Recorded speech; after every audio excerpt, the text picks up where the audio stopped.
Right, what's up, boys? Welcome back to the channel. You know, you like the new setup, the new webcam. It's looking good, isn't it? But yeah, we'll get into this.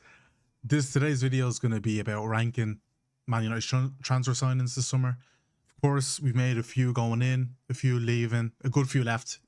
It'll be interesting to go through, and I'm basically going to rate them and see my thoughts on each individual player, what I think about them, whether it's good and bad on a 1 to 10 scale. And yeah, we'll get into it. Also, make sure to like and subscribe. You know, I'm going to be doing more and more footy content, so hopefully you see more of my handsome face and enjoy this content. So yeah, let's get into it. Right, we'll start with the transfers in. So obviously number one, Matheus Cunha. Oh shit, you can't see that. Sorry. All right, number one, Matheus Cunha, of course, coming in from Wolves for a fee of 62.5 million, including add-ons. For me, this is a brilliant signing, and I'm going to give this like an 8 out of 10 because bringing in Premier League proven players, even if it's from a lower mid-table team, it's important. This guy you saw for Wolves last year, goals and assists, carrying them. He has that ability in him. He reminds me of a player. There's a certain kind of player Cunha is. Cole Palmer has that kind of style, and Mahrez had it. Pogba has it. It's a certain aura about them where they can just carry games. Neymar, obviously, but those are the best of the best. But when you have this kind of ability, it doesn't matter whether it's sunny or raining, you will carry your team. Cunha has that about him. He can drive with the ball, he can play with both feet, goals and assists. He can play across the attack. Yeah, he's not a touchline winger, but he can drift in. He's got it. He can link up. He's a perfect attacker. Brilliant addition to this club. And yeah, 8 out of 10, I believe it's very, very good. I expect him to do big things for us. Hopefully he recovers soon from recovers fast from his injury soon. Now, Brian Mbeumo obviously coming in from Brentford, approximately 71 million, but it's really 65 million plus add-ons. Anyways, for me, I'm going to actually rank this higher than Cunha. I'm going to give him a 9 because having Mbeumo in here, 20 goals last season for Brentford, like that is just crazy. Crazy. Shit, my sound effects doesn't work there, but unreal player. This guy is the closest thing to Mo Salah when it comes to player profiles in the league. Him just on that right hand side, cutting in. He knows where the goal is every single time. He's cash money. He's got 2 and 2 now. Honestly, if we keep feeding him, I know he's going to score. It's just a shame. Obviously, our manager plays a 3 at the back. I think in a 4-3-3, you have him touchline as a right winger. He is going to score and score and score, create for a striker. But yeah, I'm really happy with him. I think he's going to end up being our top goal scorer this season. Obviously, him and Bruno. Bruno gets goals, 5 penalties, but I think he will be outside of non-penalty goals, he'll be the top one this year. I see that for sure, especially with assists as well from corners. He's got a good cross on him when he cuts in. And yeah, I'm just really enthusiastic about this signing, and I think he's going to be the business. So yeah, that's him, 9 out of 10. Now, number 3, Diego Leon coming in from Paraguay, 7 million. Listen, I don't really have anything to say about this. I guess I'll give it a 5 because he hasn't played. We haven't seen him. I want to see what he looks like because I've only seen his highlights, and ultimately he was saying like he was looking to come in and be involved in the team, come in as like, you know, the first team player, and obviously he hasn't been given a chance. I thought he would play it against Grimsby or at least being on the bench. I don't think he was even on the bench, so yeah, it's not great.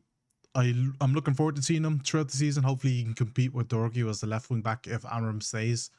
And yeah, I'll be happy if he gets more game time because it's good that we have depth on that left hand side, because you know, if Dorgu isn't playing, Dallow's forced to play there on the left wing back position, and even though he was good against Burnley, I don't want to be seeing him having to cut in on his right. But yeah, I'm happy enough with that.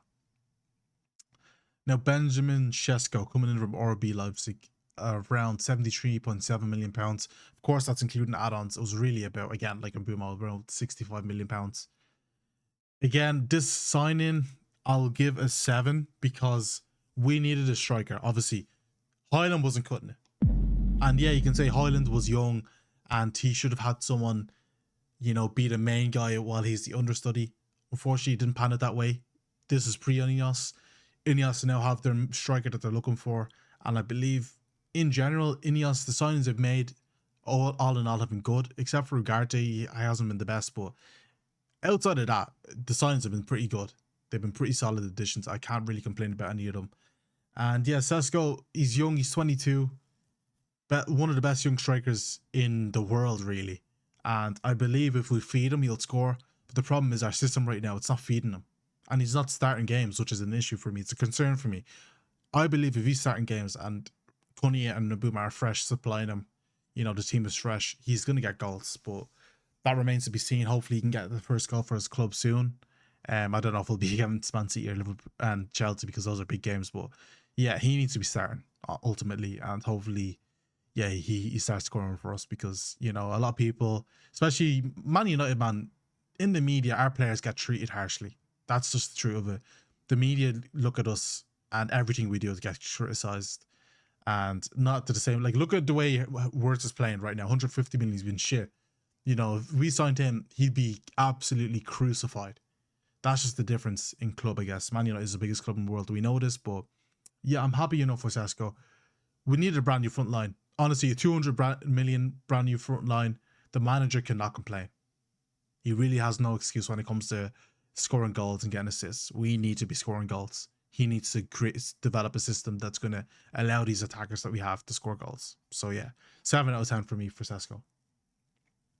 Now, Son Lamens, he came in from Royal Antwerp, around 18.2 million. You know, he came in on deadline day signing. I'm happy we have a keeper. No more buy-in there, no more Ornane. Like, thank Jesus. Like, honestly, I'm so... Thank the Lord. We had to get rid of him. We had to get rid of both of those, man. The Turkish kebab and Onana is just crap, man. Too many mistakes. Not confident enough in corners. Not confident enough with their saves. You know, Onana's very arrogant for someone who's so shit, you know. It's just poor. But I'm happy we have this guy coming in. I'm looking forward to seeing what he's about. Again, he's 23, so it could be another De Gea situation where De Gea at the start wasn't the first choice.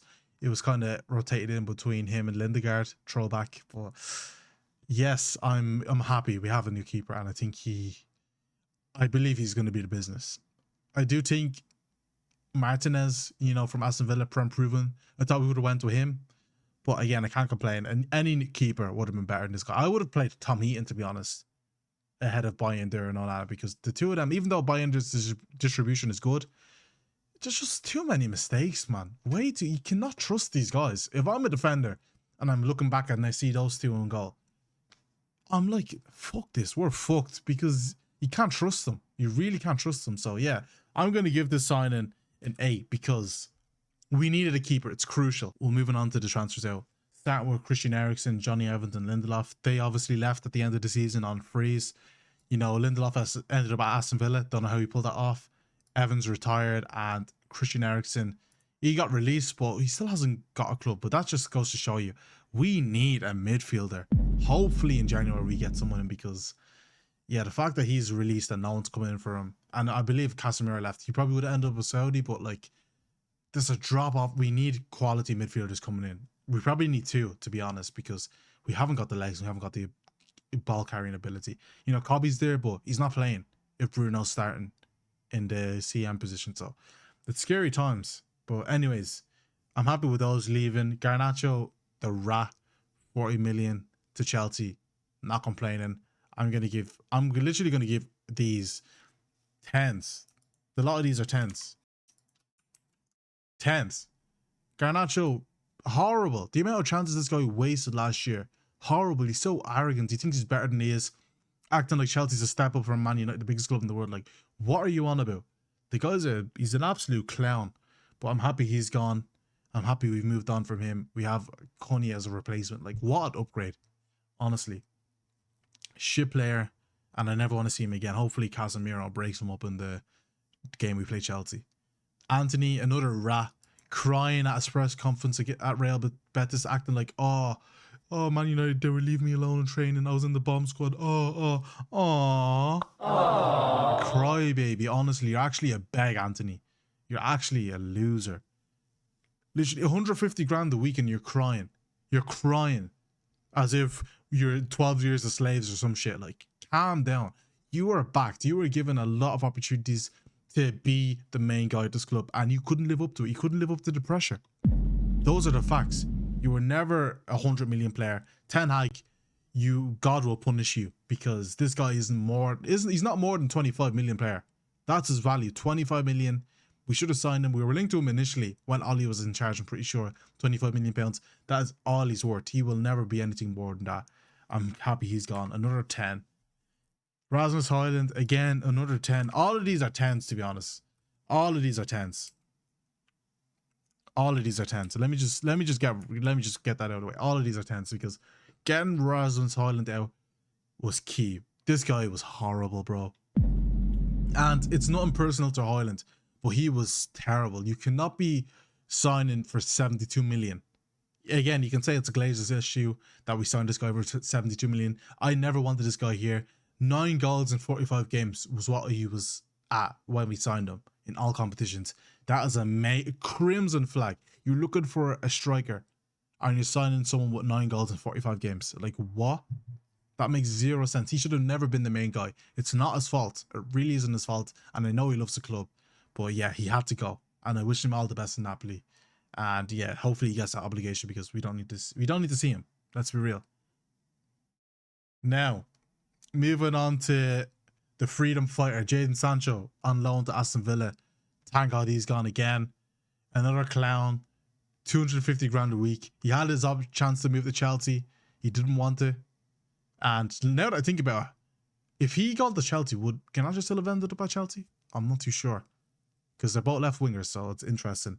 But yeah, Sancho, man, his attitude, it's a shame because I have his jersey. He was one of my favourite players, but the guy's a disgrace. He really is. And you hate to see it because I rated this guy highly. He was my baller, man. And yeah, it's sad to see what he's turned into. The guy's a clown now. And hopefully he does well at Aston Villa so we can just be gone with him.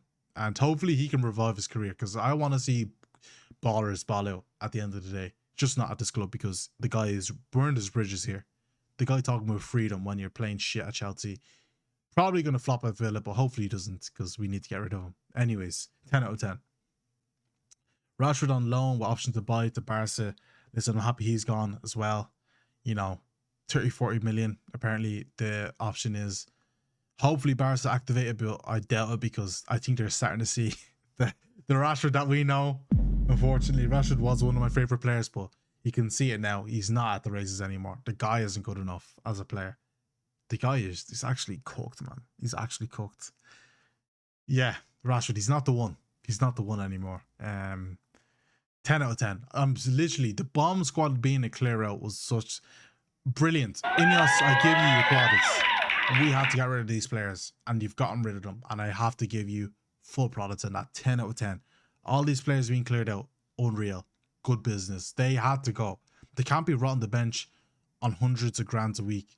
You know, I'm happy with their policy as well that they're only signing players no more than 200 grand a week. That's brilliant. Hopefully it stays that way because we cannot be signing players 300k, 250k just to be doing some bullshit on the pitch, not showing up week in, week out. The players I believe we're signing right now, they want to be here. That's what I want to see, you know. You want players that want to be here, not just here for the money. Because Alexis Sanchez was here for the money. Sancho was here for the money. You know, it's just on and on. All these, Di Maria was here for the money. It's just ridiculous, man. And yeah, all these academy players. Dan Gore gone to Rotherham on loan. Ethan Wheatley gone to Northampton on loan. Toby Collier to West Brom on loan. That should be good for him. I'll keep an eye on him. Ethan Williams to Falkirk on loan. And Ethan Ennis to Fleetwood on loan, and Harry Amass to Sheffield Wednesday on loan. Apparently, we're also covering Harry Amass's like fees and all because Sheffield Wednesday are broke. Don't know how they managed that, but yeah, that's good. It's good. I guess it's good for us. It looks good on our parts that we're taking care of our loan players. I appreciate that. Hopefully, these young lads get good experience out there and can develop for the first team. You know, obviously, we'll wait and see. Time will tell with them, but the bottom squad being cleared out was massive. But yeah, all in all, I would rate this transfer window as 7, not 8, 7, because ultimately we needed a midfielder. There's no two ways about it. We needed a midfielder coming in this window. And you can say, oh, Ineos, they didn't have enough this summer or whatever, but we needed a midfielder. A midfielder is crucial, especially with Amram. He's stubborn. He's only going to play in midfield too. We need someone that's more mobile and is decent on the ball. Anyone, literally. I would have taken Ederson at Atalanta. We were linked to him last January. Don't know what happened to that, but I would have taken him. We needed a midfielder, and not getting a midfielder could be bad for us, but we'll see. But ultimately, Amram, he's been given a goalkeeper. He's given a brand new attack. If he's playing a midfield two with Bruno Casemiro, it's not great, but it's still decent enough if he organizes the team in the right way. This team should be getting top 6 in my opinion, hands down. This is a top 6 team. If you cannot get top 6 with this team, Amarim, you should be gone. You really should be gone. So ultimately, we'll see. Again, yeah, I just want us to win ultimately. I don't care who's in charge of this club. I just want us to win. I want us to win. I want us to return back to European football. You know, be excited about my team. I want to see us score goals. We have players that can score goals now. It's up to Amarim to organize these players to score goals, and it's simple as that.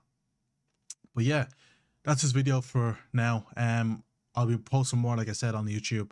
Be more consistent with my daily uploads on YouTube. Stay tapped into the Twitch. Stay tapped into my socials. You know, link in bio or link in the description of this video. Make sure to like and subscribe, and I'll catch you in the next one. Take it easy.